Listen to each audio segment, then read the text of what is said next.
que pas une nette domination mais une légère domination. Oui, 51 et 49. waaw surtout.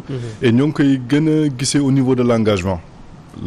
Les Guinéens sont beaucoup plus engagés que les Sénégalais. Au Sénégal peut-être qu'on a juste un joueur qui sort du lot mooy Kouyaté et que li ñuy xaar Kouyaté def ko moom lañ doon xaar ñëpp def ko te engagement fi ñu koy wane mooy y a l'exemple boo xam ne d'une perte de balle mooy bi Guinée di ñu contre-attaquer. Boulaye Dia c'était Boulaye Dia. C'était Boulaye Dia. Qu'est-ce qu'on se retrouve si on a 3 joueurs guinéens boo xam ne ñoo jiitu suñu reste de l'équipe. Loolu rek un peu c'est révélateur. L'autre part mooy que les joueurs sont frileux. Donc on a des joueurs qui jusqu'à présent sont crispés, ce qui fait qu'ils peuvent pas encore jouer leur jeu. Et que là sur ce plan-là, les Guinéens sont en train de nous dominer. Le match yu mel nii il faut que rapidement qu'il y ait des changements. Mais parce que s'il n'y a pas de changement, soit action individuelle moo koy nar a def boo xoolee Sadio Mané jéem na ko tenter 2 fois sur des actions comme ça, ou bien un coup de pied arrêté. Mais sinon, s'il n'y a pas tout cela, s'il n'y a pas de changement, wala des joueurs qui prennent leurs responsabilités, surtout sur nos côtés. Parce que foofu la ñuy xaaree Bouna Sarr, foofu la ñuy xaaree également Mame Baba, pour qu'ils acceptent maintenant de porter le jeu vers l'avant. Bu loolu amul suñu changé wul presque on court tout droit vers un match nul. suñu Guinée deful benn hold-up comme on dit. Oui, surtout parce que ñoom ñoo gën a nekk ci match bi surtout aussi gis nañ ni ñu ngi ci 7 corners alors que Sénégal 2 corners la. C'est-à-dire qu'on subit. Mooy statut bi ñu doon wax sànq jëlaguñ statut bi malgré qu'on joue avec des remplaçants et même au niveau de l'engagement maa ngi ko doon wax sànq boo xoolee au niveau des Guinéens le prise à 2 des fois sur le porteur du ballon. Suñu latéraux on va dire un de nos latérales boo xam ne il n'est pas encore porté vers l'avant. Donc ce sont des joueurs qui doutent. loolu bu dee am na daal en tant que préparateur mental li ñuy gën a kii mooy que c'est une équipe qui est encore crispée donc à part Sadio Mané, Kouyaté, le reste ils sortent pas encore du lot. J'espère que maintenant l'entraîneur saura trouver les bons mots. Peut-être également réajustement parce qu'au niveau du terrain, au niveau du milieu du terrain, moo tax amaguñu assise boobu parce que il y a pas quelqu'un qui décide de porter la balle maintenant qui puisse faire cette transition-là entre la défense et l'attaque. Boo xoolee gars yi dañuy jékki-jékki jéem a balancer. Alors qu'on a un côté sur lequel on peut jouer. Comme c'était le cas contre Zimbabwe également. C'est pareil. Amaguñu assise, on n'a pas encore cette assise-là. Il faut que maintenant déjà au niveau tactique que l'entraîneur puisse essayer de trouver des solutions. Ba pare après les jours qui vont décider de porter cela. C'est comme si un joueur comme Idrissa Gana Gueye et Nampalys Mendy donc tey dañoo feeñ ci équipe bi. Oui, ouais. Pour le moment, franchement la présence de Gana elle est totalement criarde, son absence plutôt est totalement criarde.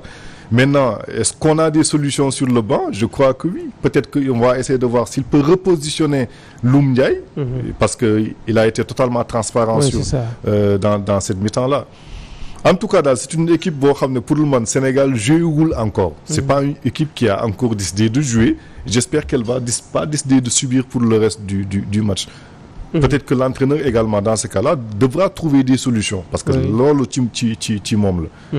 Et féliciter encore Kouyaté et si on a 2 ou 3 jours encore comme lui avec ce même degré d'engagement-là parce qu'il a été sur les duels quand les Guinéens presque nous mangeaient suñ ko amee 3 jours yu mel noonu le match peut retourner. Il a gagné presque tous ses duels hein.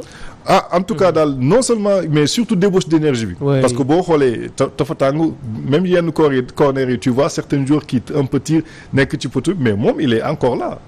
te engagement mooy li ñu doon wax sànq rek détermination le fulla la te en Afrique c'est ça dont on a besoin. Et aussi en termes d'occasion gis nañ Sénégal amagul sax tir cadré 2 tirs ñaari benn cadré aussi. Aba sànq bi ñuy wax nee naa il a fallu 11 minutes. Pour que. góolu Guinée bi doog a jàpp bal bi donc ñu doog a dugg seen biir camp. Il a fallu également 15 minutes pour que suñu défense mën a téye bal doog ko passante presque donc téye bal bi sur 30 secondes à peu près sur 25 secondes 15 minutes de jeu. Donc cela veut dire que c'est une équipe qui n'est pas en mode maîtrise. Maîtriser gul donc li muy def. Peut-être qu'il y aura un déclic qui peut se faire en cours de match soit ça va kii d'un changement ou bien un but sur benn action individuelle comme li may wax rek. yu mel équipe bu mel nii il faut qu'il y ait un but pour décrisper tout le monde. wala moom benn action boo xam ne action de jeu action de maîtrise ñu def ko 1-2 fois pour que les joueurs se sentent plus libérés. Mais comme li ñu wax la les titulaires ne sont pas là et les remplaçants N'assure pas. N'assume pas.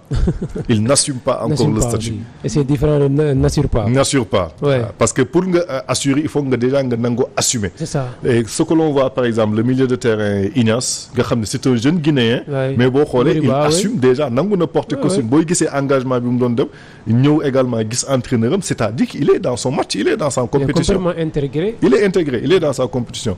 Ñun nak c'est ça qu'on n'arrive pas encore à avoir. Tu ngay gis Kouyaté des fois qui communique avec, mais il y a les jours ne sont pas encore. Mais parfois ça Kouyaté day def lu defal rôle ku melni alors que moom mooy son associé.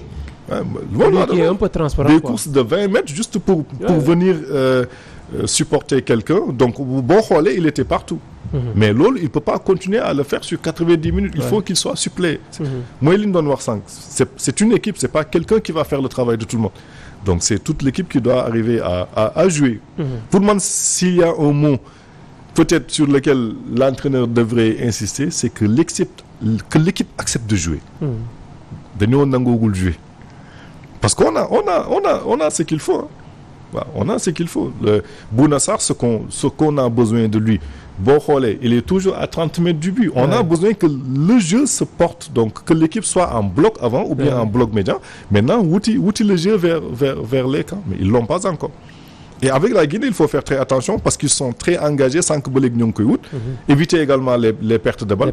Parce que perte de balles à ce niveau-là, au niveau de l'attaque, parce que quand un joueur n'est pas sûr, il n'est pas sûr de lui, quand un joueur il est en confiance, tout ce qu'il fait va être facile.